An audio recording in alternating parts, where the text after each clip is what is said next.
अस्सलाम वालेकुम, मैं हूं ज़ुबैर रहमान। मेरी आज की वीडियो सफ़िया बीबी की है। सफ़िया बीबी एक टांग से माजूर हैं। इसी माजूरी की वजह से इनका जो खामद है वो इनको छोड़ के जा चुका है। अभी इनकी 12 साल की एक बेटी है, ये इसके साथ रहती हैं। इनकी पूरी कहानी है क्या, आइए इन्हीं से जानते हैं कि इनके खामद ने इनको क्यों छोड़ा और इनकी शादी कैसे हुई थी। बाजी, आपके खामद ने क्यों छोड़ा है आपको? बस ਉਹ ਬਾਈ ਨਾ ਖਰਚਾ ਦਿੰਦਾ ਸੀ, ਨਾ ਕੁਛ ਕਮਾਉਂਦਾ ਸੀ। ਟਰਾਲੀ ਟਰੈਕਟਰ ਸੀ ਉਹਦੇ ਕੋਲ, ਆਪਣੀਆਂ ਬੱਚੀਆਂ ਨੂੰ ਦਿੰਦਾ ਸੀ। ਜਿਹੜੀ ਬਾਅਦ ਚ ਬੀਬੀ ਕੀਤੀ ਉਹਦੇ ਕੋਲ 2 ਬੱਚੀਆਂ ਸਨ, ਉਹਨਾਂ ਨੂੰ ਦਿੰਦਾ ਸੀ, ਮੈਨੂੰ ਨਹੀਂ ਸੀ ਦਿੰਦਾ। ਮੇਰੇ ਕੋਲ ਲੈ ਲੈਂਦਾ ਸੀ, ਮੈਨੂੰ ਦਿੰਦਾ ਨਹੀਂ ਸੀ। ਇਸ ਵਜ੍ਹਾ ਤੋਂ ਫਿਰ 3 ਮਹੀਨੇ ਮੈਂ ਉਹਦੇ ਘਰ ਬਾਅਦ ਰਹੀ ਹਾਂ। ਬੱਚੀ ਉਹਨਾਂ ਦੀ ਹੋ ਗਈ, ਉਹ ਖੱਚ ਖਰਾਬਾ ਸਾਡਾ ਪੈ ਗਿਆ। ਫਿਰ ਮੈਂ ਆਪਣੀ ਮਾਂ ਦੇ ਘਰ ਆ ਗਈ। ਉਸ ਤੋਂ ਬਾਅਦ ਉਹ ਲੈਣ ਹੀ ਨਹੀਂ ਆਇਆ। ਬੱਚੀ ਹੁਣ 12 ਸਾਲ ਦੀ, 5 ਸਾਲ ਮੈਂ ਬਹਿ ਕੇ ਫਿਰ ਤਲਾਕ ਲੈ ਲਈ। ਉਹਨਾਂ ਨੇ ਛੱਡ ਦਿੱਤਾ ਸਾਨੂੰ। शादी आपने रिश्तेदारों में की थी या फिर बाहर का ये कोई बंदा था? नहीं, बाहर दी सी, वो बड़ी सी। आपके घर वालों ने शादी आपकी उसके साथ की थी? हाँ जी, अम्मी ने एक बड़ी बाजी सी, उन्हें रिश्ता वेख के कीती सी कि चलो वक्त गुजर जाएगा। साडी बच्ची मजूर है, कोई ठोकरा ठुड्डे ना मारे, कोई सही होवे दा ते माड़ा जा वेख के घर कीती सी। मरा उन्हें कदर नहीं कीती, उन्हें उसे दिन ही फारग कर दिता। तो उसे अपनी इस बेटी का भी ख्याल नहीं आया? नहीं, कदी नहीं मिला। तो अभी वो बेटी को भी नहीं मिलने आता? ना, बड़ा मरूली अदालतों के जलील होंदी रही, अजे तक भी जलील होंदी पई। सिर्फ 2000 का खर्चा लगा, वो भी नहीं देंदा पिया। 2 ट्रालियां ट्रैक्टर ने इस टाइम ਉਹਦੇ ਕੋਲ, घर अपना ते ना किसी दे करा दिता है कि मेरे ना कुछ होवे दा ते मते ये दल दे जरिए ले ले। कोई चीज़ नहीं, कोई सहारा नहीं साडे कोल। अम्मी सी, अम्मी दे सहारे अम्मी फौत हो गए ने ते भरा आपो अपने घर वाले ने, वो भी मजदूर ने। असीं उन्हां नूं भी नहीं आख सकते कि सानूं तुसीं दिओ या क्यों नहीं देंदे। साडा हुण किसे नाल सीर लवास्ता ही नहीं रहा। तो आपके जो घर वाले थे उन्हें इस बात का नहीं पता था कि वो उसकी पहले शादी हुई हुई है या वो इस तरह का बंदा है?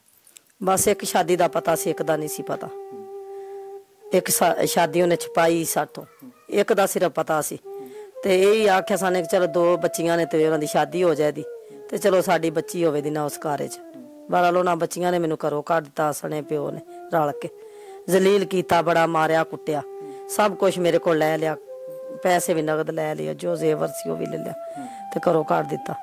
फिर मैं आके अम्मी दे सहारे बह गई। अम्मी दे सहारे बैठे हुण 2 साल हो गए, अम्मी फौत हो गए ते इत्थे आके मैं लोकां दा काम कार कर के भट्ठी धानियां ते अपना वक्त पास करनी है। कोई देंदा, कोई नहीं देंदा।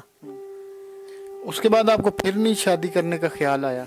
बस एक मेरे को बच्ची सर, मैं मजूर सा, मैं अपने आप नूं भी बचाया ते बच्ची नूं भी धक्कियां तो बचाया। अज कोई नहीं बनदा, इहदा बाप नहीं बनया तो होर कोई किदों बनेगा। इस वजह तो फिर मैं नहीं शादी की। तो ये आपकी बच्ची पढ़ने जाती है या स्कूल भेजती हैं इसको आप? हाँ जी, मैं पहला इन्हूं प्राइवेट पाया सी, फिर वो मैं खर्चे नहीं अफोर्ड कर सकी, फिर इन्हूं मैं छड़ा के गवर्नमेंट स्कूल पा दिता। अभी आप घरों में काम करती हैं या छोड़ दिया आपने? बस हुण सर होता ही नहीं है, मुझसे चला ही नहीं जाता। तो फिर कैसे घर का गुजारा हो रहा है? बस कदी कोई दे जाता कोई चीज़, सदका खैरात करके ते वक्त पास कर लेदा। कदी कोई पट्ठी छट्टी ते कोई चीज़ आ जाता ते अपना टाइम गुजार लेदा। कदी कोई ऐसा दिन हुंदा नहीं भी हुंदा तो चुप कर रहीदा, किदे कोलों फिर मंगीए। उस दिन फिर आप लोग भूखे सो जाते हैं जिस दिन कुछ भी नहीं होता? हाँ जी। तो ये तो छोटी सी बच्ची है, बच्चों को तो भूख बहुत ज़्यादा लगती है। बस फिर अल्लाह साडे पेट जानदा ना। जब बेटी को आप देखती हैं कि वो भूखी सोई हुई है तो कितनी तकलीफ होती है? तकलीफ तो बड़ी हुंदी सर, फिर की कीता जांदा है। फिर अपने रब अगे सवाल है ना, कोई नहीं सुनता। पर यही है, अल्लाह सोना ही है ना, कोई नेक सबब ला दे साडा ते बेहतर ही है। अगर हमारी वीडियो देखकर कोई अच्छा इंसान जो आपका सहारा बनना चाहे, आप शादी कर लेंगे उससे? शादी की तो गल नहीं सर, सिर्फ ये कुछ साडी मदद कर देते बेहतर ही है। मैं हुण इन्ने जोगी नहीं, मेरी जिंदगी खत्म हो गई। बस यही आनी है, मेरी कोई ऐसी मदद कर दे, मेरी बच्ची का कोई सहारा बन जाए।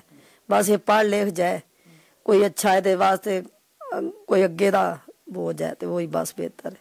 मोबाइल है आपके पास? हाँ जी। नंबर याद है आपको? हजरा नंबर काट के दे। हाँ बेटा, नंबर बताएं ज़रा मुझे। ये हम इनका नंबर दे रहे हैं, आपने इनकी पूरी कहानी जान ली है। अगर आप में से कोई अपनी मर्ज़ी से किसी किस्म की भी इनकी हेल्प करना चाहता है तो इस नंबर पे रब्ता करें।